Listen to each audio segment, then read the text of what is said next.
Você já ouviu falar na Bíblia do Diabo? Então, a Bíblia do Diabo é esse manuscrito medieval gigantesco, também conhecido como Codex Gigas, né, de livro gigante, mas ele não é exatamente uma Bíblia. E se ele é do diabo, aí eu vou deixar para você dizer aí nos comentários depois de assistir o vídeo. Mas vamos por partes, né? Vamos falar desse objeto aí que é muito interessante, começando por o que que é esse manuscrito exatamente, quando que ele surgiu. Depois a gente vai falar sobre o que que ele contém exatamente e, por fim, sobre quem está por trás desse livro, né? E certas lendas que circulam em volta dele. E a gente pode começar por qual que é a primeira notícia que a gente tem da existência desse manuscrito, né? Que a gente sabe que o primeiro dono desse manuscrito foi um pequeno mosteiro beneditino no reino da Boêmia, né, atualmente na República Tcheca, chamado Mosteiro de Poládice. E esse manuscrito provavelmente foi feito para esse mosteiro, não foi feito no mosteiro, porque ele é muito um objeto muito rico para um mosteiro tão pequenininho, e provavelmente a confecção desse objeto foi entre 1204 até no máximo 1230. Então, século XIII, né, na Idade Média. E em termos físicos, ele realmente, essa é a parte que talvez mais impressione, né? Uma das partes mais impressionantes desse manuscrito é o seu tamanho mesmo, a sua dimensão, o seu peso. Ele tem 90 centímetros de altura e 50 centímetros de largura, então praticamente 1 metro de altura e meio de largura, e pesa 75 quilos. Ele é mais pesado que eu, inclusive, né, diga-se de passagem.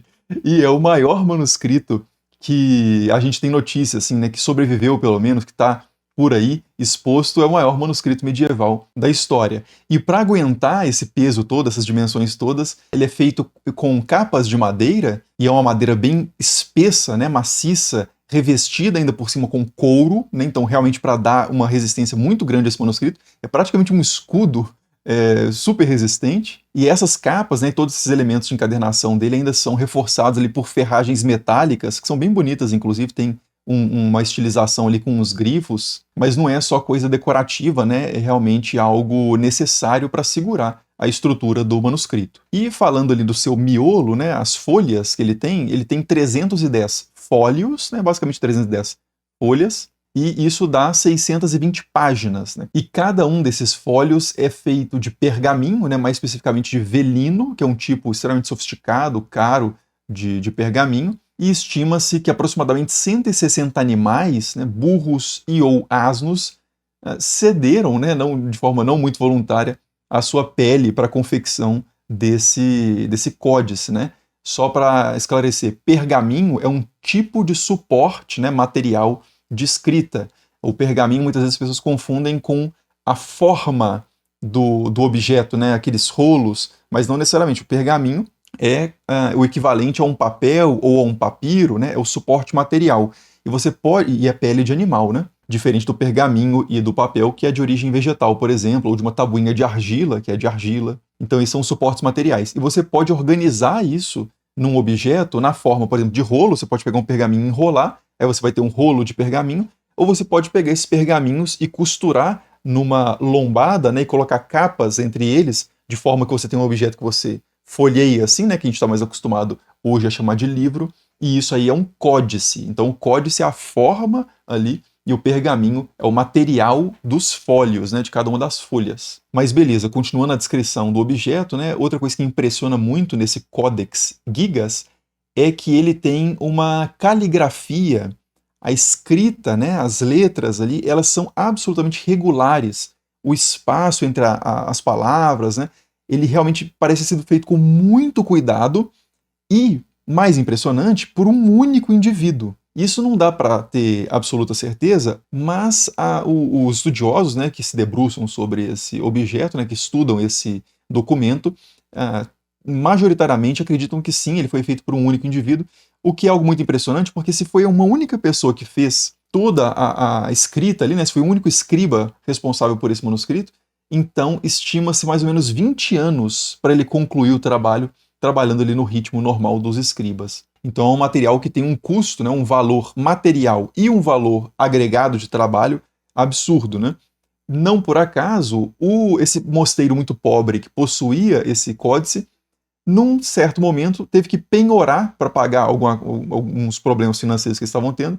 Eles tiveram que penhorar esse objeto para a abadia de Sedlec, também na atual República Tcheca, né, na Boêmia, Diga-se de passagem, a abadia de Sedlec é onde está o ossuário de Sedlec, que eu já comentei aqui num outro vídeo no canal sobre as capelas de ossos, mas no mesmo ano em que ele foi penhorado, que é 1295, ele foi resgatado por outro mosteiro beneditino, não é o primeiro mosteiro mais pobre, mas um mosteiro beneditino um pouquinho mais rico, que era o mosteiro da Ordem de Brevnov, e esse mosteiro então ficou com a posse do manuscrito, e mais para frente, bem mais para frente, no século XVI, já 1594, o Rodolfo II, imperador do Sacro Império Romano Germânico, que é uma figura muito curiosa, obcecada por temas de ocultismo, de alquimia, de astrologia, uma figura muito interessante.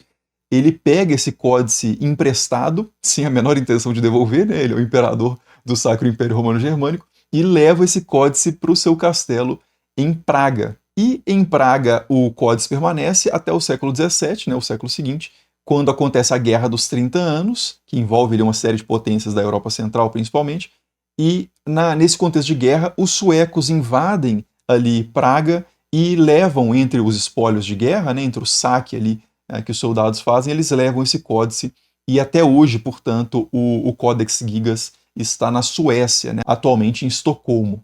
E um detalhe, em 1697, o Castelo das Três Coroas, que é um palácio real sueco, onde o manuscrito estava guardado, ele pegou fogo, só que o códice foi salvo por alguém muito forte, né, ou um grupo de pessoas ali, que conseguiu jogar esse objeto pela janela, né, defenestrar o Codex Gigas, e o códex se salvou, saiu realmente são e salvo, assim, com danos significativos, na verdade, na encadernação, ali na lombada, mas resistiu ao incêndio, e dizem, né, isso não dá para verificar, mas dizem que quando ele foi jogado da janela, ele caiu em alguma pessoa lá que teve ferimentos graves. Seja como for, como eu disse, hoje o códice está exposto, né, e pode ser visitado, pode ser analisado, ele foi digitalizado, inclusive vocês podem acessar o site, que eu vou deixar o link na descrição para ver as páginas bonitinho, mas ele está hoje na Biblioteca Nacional da Suécia, né, em Estocolmo. Beleza, dito isso, então isso é o manuscrito basicamente, materialmente, né, e o seu histórico ali de posse, e agora a gente entra na questão do conteúdo propriamente, né, que é a parte efetivamente interessante, né, além das lendas, o conteúdo do Codex Gigas é muito interessante, porque ele é chamado muitas vezes de a Bíblia do Diabo, mas ele não é uma Bíblia. Ele contém a Bíblia entre vários outros textos. Então ele é realmente gigas, ele é gigantesco mesmo, cabe a Bíblia. A Bíblia, quando a gente pega Bíblias medievais, as folhas, né, seja de papiro, seja de pergaminho, em geral são muito mais grossas, quer dizer, sempre são muito mais grossas do que o chamado papel Bíblia que a gente tem hoje, que dá para você ter uma Bíblia que é relativamente fina, dá para você colocar ali, andar com ela debaixo do braço. Uma Bíblia medieval, ela geralmente é muito grande, e o Codex Gigas, ele cabe à Bíblia inteira, Antigo e Novo Testamento, que já é algo não tão comum na Idade Média, né? Geralmente esses livros circulam de forma separada, ou essas partes, né, da Bíblia circulam de forma separada, mas no caso do Codex Gigas não, cabe a Bíblia inteira e ainda cabe mais o dobro de texto. Enfim, mas então os textos longos do Codex Gigas, né, que estão contidos ali, são o Antigo Testamento em latim, com os livros deuterocanônicos, né, característicos ali do cânon medieval católico, então Baruch, Sabedoria de Salomão, Sabedoria de Sirac, também chamado de Eclesiástico, né, o Sirácida, Tobias, Judite e Macabeus, primeiro e segundo livro, estão presentes ali no Codex Gigas, e quando acaba o Antigo Testamento nesse códice, não começa imediatamente o Novo Testamento, tem algumas coisas no meio ali que são outros livros, então, por exemplo, tem o Antiguidades Judaicas e o da Guerra Judaica, do Flávio Josefo, que é um historiador judeu que escreveu essas obras originalmente em grego, no primeiro século depois de Cristo, né, nesse códice, essas obras estão em latim. E o Antiguidades Judaica, só para contextualizar, é um livro que conta a história dos judeus desde a criação do mundo até 66 depois de Cristo, que é onde mais ou menos onde o Flávio Josefo estava, né, no tempo quando ele faz essa obra. E o da Guerra Judaica, que é o outro livro que está presente no Codex Gigas também, é um livro que fala sobre o confronto dos judeus com os romanos entre 66 e 70 depois de Cristo na província romana da Judéia, né? Os judeus buscavam se desvencilhar do poder romano ali, da opressão romana, e aí tem uma série de embates que culmina na destruição do Templo de Jerusalém no ano 70, né, depois de Cristo. Então é muito interessante porque esse livro de histórias dos judeus funciona muito bem no contexto do Codex Gigas para ser quase que uma bíblia de estudo, assim, né, um suplemento histórico para entender melhor o conteúdo do Antigo Testamento. E na sequência dos livros do Flávio Josefo, tem outro compêndio de textos muito interessante, que já é um conjunto de textos medievais, chamado Etimologias, né? É uma obra do Isidoro de Sevilha, que era um bispo, e ele escreve esse Etimologias, que é uma enciclopédia, fundamentalmente, né? A enciclopédia mais importante, né, que mais circulou ali, que mais impactou o imaginário medieval. Ela é produzida no estilo de obras romanas parecidas, como História Natural, de Plínio o Velho, e tem uma amplitude, né, temática muito grande, como qualquer enciclopédia, né, por definição. Ela traz questões de gramática, retórica, geometria, filosofia, geografia, cosmologia, né, o estudo dos astros, astronomia. E só de curiosidade, em 1997, o Papa João Paulo II nomeou o Isidoro de Sevilha, ou Santo Isidoro de Sevilha, né, para os católicos, como santo padroeiro da internet. É um negócio meio inusitado você pensar um santo do VI para o VII século como santo padroeiro da internet, mas a ideia é justamente que esse trabalho de coleção, né, ampla e organização de conhecimento tem tudo a ver com a internet, né? Então, o João Paulo II escolheu o Santo Isidoro de Sevilha como patrono da internet. Então, se você é um católico programador ou alguma coisa assim, fica a dica de colocar um Santo Isidoro de Sevilha aí na mesa do seu trabalho. E se você não é programador, mas gostaria de ser, né, fica a dica da Alura, a maior escola de tecnologia da América Latina, que tem diversos cursos de programação para você começar do zero, do básico ao avançado,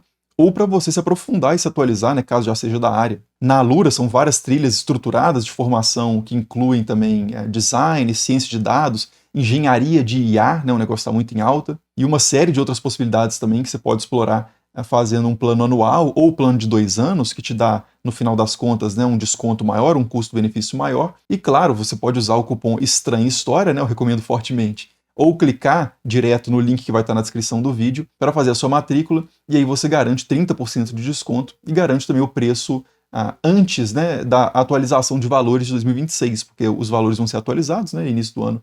Geralmente isso costuma acontecer, vai acontecer lá na Alura, então se você faz agora já a sua matrícula, você garante os valores atuais. Então aproveita, o link vai estar também no primeiro comentário fixado e comece o percurso lá na Alura. Agora, voltando para o conteúdo do Codex Gigas, né, depois desse enciclopédias do Isidoro de Sevilha, tem também um compêndio de textos médicos, entre eles os aforismos de Hipócrates, né, que é uma figura fundadora da tradição médica grega. E esse aforismos é interessante porque ele começa com os seguintes dizeres, né?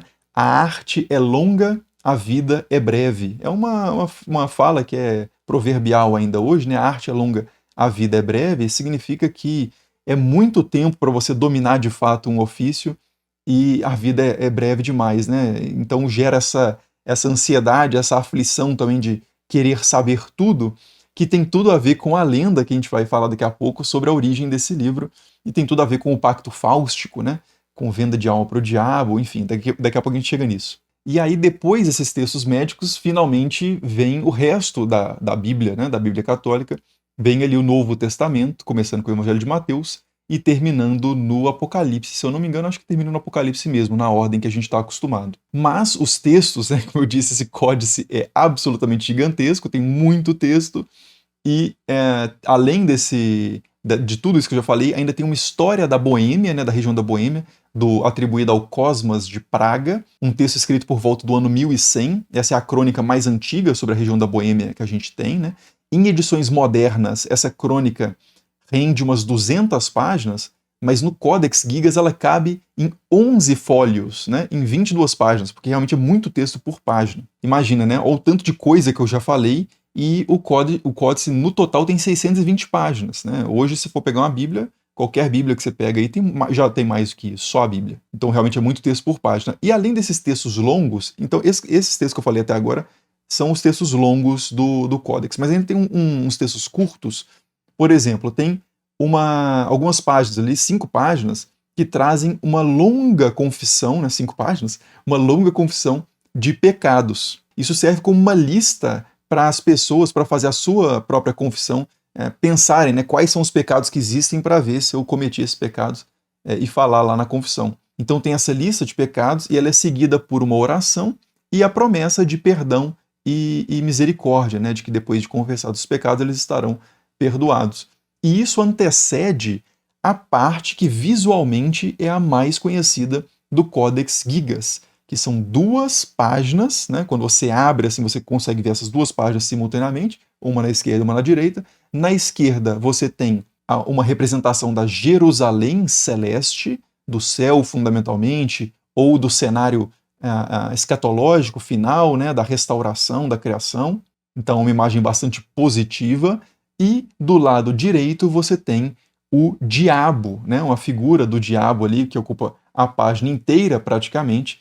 E por causa desse desenho do diabo principalmente, e também alguns aspectos lendários que a gente vai falar daqui a pouco, mas principalmente por causa desse desenho do diabo, esse códice é conhecido como Bíblia do Diabo. E na sequência dessa página dúplice, né, de meio que céu e inferno, de bem e mal, a gente tem uma série de feitiços e fórmulas mágicas para curar doenças e até para capturar ladrões. E depois a gente ainda tem um calendário listando o dia de santos, né, que esse calendário é muito importante para a gente saber a data em que o manuscrito foi feito, porque pela listagem dos santos que estão lá, tem algumas figuras que só foram canonizadas, mas só entraram na liturgia ali da Boêmia num período específico, então isso é muito bom para datar o objeto. Mas tem esse calendário que lista os dias de santos e também lista datas de morte de pessoas importantes ali da Boêmia e ou pessoas ligadas ao mosteiro, né, é um chamado necrológio, né, esse tipo de texto. E por último, né, ainda tem mais alguns textos, mas são anotações marginais, né, coisas escritas ali à margem do texto por pessoas ao longo da história que foram tendo acesso a esse documento. Tem muita coisa do tipo assim, eu estive aqui, né, a pessoa coloca o próprio nome, marca ali o fato de ter tido acesso ao códice.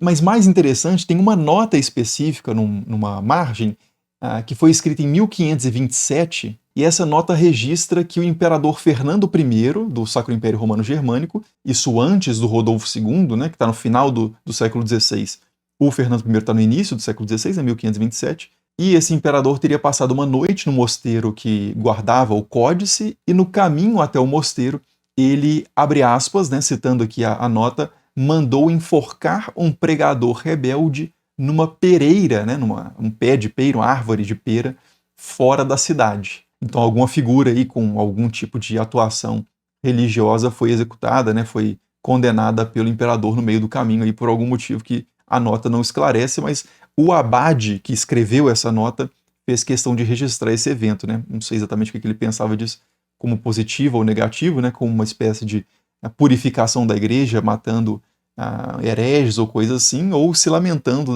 das arbitrariedades do imperador, né, e da forma dele estar se colocando demais nos assuntos de religião, não sei. Mas o conteúdo, fundamentalmente, do Codex Gigas é isso, e aí a gente chega para quem que colocou tudo isso no papel, né? Quem fez, de fato, esse documento, e quais as lendas, né, pelo menos, porque a gente não tem nenhuma história absolutamente comprovada acerca disso, né? A gente tem algumas pistas, mas a gente tem principalmente lendas a esse respeito, e a figura central nessa discussão é um camarada chamado Hermanos Inclusus. Segundo a lenda, que tem várias versões, né, mas basicamente, segundo a lenda, um monge teria sido, justamente esse Hermanos Inclusus, teria sido condenado por causa de um pecado gravíssimo que ele cometeu, não se sabe exatamente qual, e a pena para esse pecado que ele cometeu teria sido ser emparedado vivo, executado efetivamente, sendo colocado entre paredes ali, né, da construção para morrer. E desesperado diante dessa sentença, ele prometeu algo impossível ali para o pessoal do mosteiro, que seria escrever em uma noite um livro com todo o conhecimento do mundo. E aí o pessoal, pensando assim, bom, isso é impossível, mas vamos deixar ele tentar, eles dão uma noite para ele, e claro, o Hermanos percebe, né, que essa tarefa é absolutamente impossível, e aí ele pede ajuda, claro, para o diabo. Ele oferece a alma em troca, né, desse favor diabólico, e o diabo aceita a barganha. O livro é feito em uma única noite, e o Hermano se livra da pena, só que, de acordo com algumas versões, ele morre logo na sequência, né, ou enlouquece, o que mostra essa justiça, né, inescapável de Deus, ou ele se arrepende genuinamente e consegue alcançar ali perdão e misericórdia. Mas é interessante que essa lenda, ela destaca um ponto que é real, histórico do códice, pelo menos parece ser, né? Os estudiosos hoje acreditam nessa possibilidade, que o códice realmente foi feito por uma única pessoa, de forma muito regular, que não mostra, por exemplo, fadiga, né, sinais de fadiga do escriba, não mostra um envelhecimento desse escriba, uma mudança de estilo. Pô, se ele levou 20 anos para fazer, como é que ele manteve exatamente a caligrafia, né? A técnica exatamente o mesmo, da mesma forma da primeira à última página. Então é uma coisa muito impressionante que impressiona hoje, impressionava na época, o pessoal analisava muito essas qualidades, né, de manuscritos na época também. Então é uma coisa que impressionava muito e talvez por isso a ideia dessa lenda, né, de que o manuscrito teria sido escrito em uma única noite, né? Ou, não sei, talvez alguém acredite nessa história mesmo, né? Como a hipótese mais plausível de por que o manuscrito é assim. Bom, não é a minha opinião, mas, enfim. E outra questão interessante dessa lenda, que tem muito a ver com o contexto medieval também, é essa ideia de vender a alma para o diabo, né? Tem várias histórias medievais sobre isso, sobre esses pactos, e tem uma história, né, que é a história do Fausto, que rende uma peça inglesa muito importante, né, do Marlowe, rende também o poema mais conhecido, né, do século XIX, que tem justamente essa temática de uma figura ali que já está começando a sentir o peso da idade, né, já sente a mortalidade, a sua finitude existencial mais evidente, e ele se desespera, né, porque ele quer fazer muito ainda, ele quer conhecer muito, quer estudar muito, entender toda a realidade, compreender tudo dentro da sua própria experiência individual, e aí ele recorre, né, a Mefistófeles, ao chamado Pacto Fáustico, né, que tem esse nome Pacto Fáustico por causa do personagem Fausto. Mas, assim, esse tema é muito recorrente nas histórias medievais e aparece na história da origem do Codex Gigas, associado a esse tal Hermanos Inclusos. Um detalhe é que esse nome, Hermanos Inclusos, provavelmente é o ponto de origem dessa lenda, porque inclusos pode ser entendido como se ele tivesse sido emparedado, né, incluso entre as paredes, mas mais propriamente esse termo indica alguém que voluntariamente ou para cumprir uma penitência se enclausura num mosteiro ou numa igreja, geralmente por um ano pelo menos, e fica numa cela muito pequena, com uma abertura ali só para receber comida, por exemplo, e morre para o mundo durante um tempo, né? Isso fica incluso ali, fica emparedado, mas não como pena de morte, fica reservado.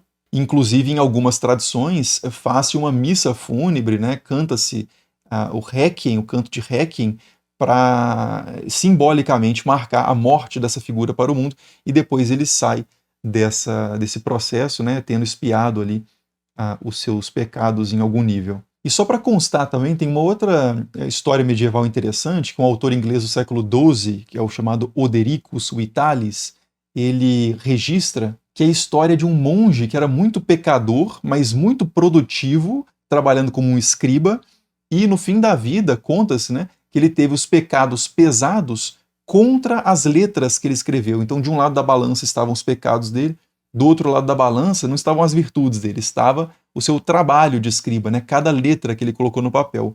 E por uma letra, as letras pesaram mais do que os pecados, e ele foi salvo dos tormentos do inferno, né? Então tem várias lendas medievais associando os escribas a questões de salvação ou perdição, até porque muitas dessas lendas, né, essas histórias circulavam, eram produzidas em contextos de monges, né, e muitos deles monges copistas, escribas, no contexto de mosteiros. As principais coleções de contos medievais têm esse efeito pedagógico, né, essa proposta de educativa ali para fazer a cabeça, por assim dizer, dos noviços, e os próprios abades, né, mandavam essas histórias circular. Então tem muitas histórias medievais com essas temáticas, né, de vida de mosteiro envolvendo questões de salvação e perdição, que são os grandes temas ali que os monges estão o tempo inteiro, né, pensando nisso, nas questões de eternidade, tanto a boa quanto a ruim. E as lendas, mesmo especificamente as lendas sobre o Codex Gigas, elas não param também de ser produzidas lá na Idade Média. Mesmo no século XIX, tem um texto sobre um zelador da Biblioteca Nacional, isso então no contexto em que o códice já estava na Suécia, e esse zelador teria caído no sono ali durante o seu trabalho, né, o que deveria ser uma vigília, uma vigilância, ele acaba dormindo, ele dorme ali no hall principal da biblioteca, e quando ele acorda, ele vê os livros ali naquela grande biblioteca descendo das prateleiras, flutuando e indo em direção à Bíblia do Diabo. E junto ali da Bíblia do Diabo, esses livros começam a dançar.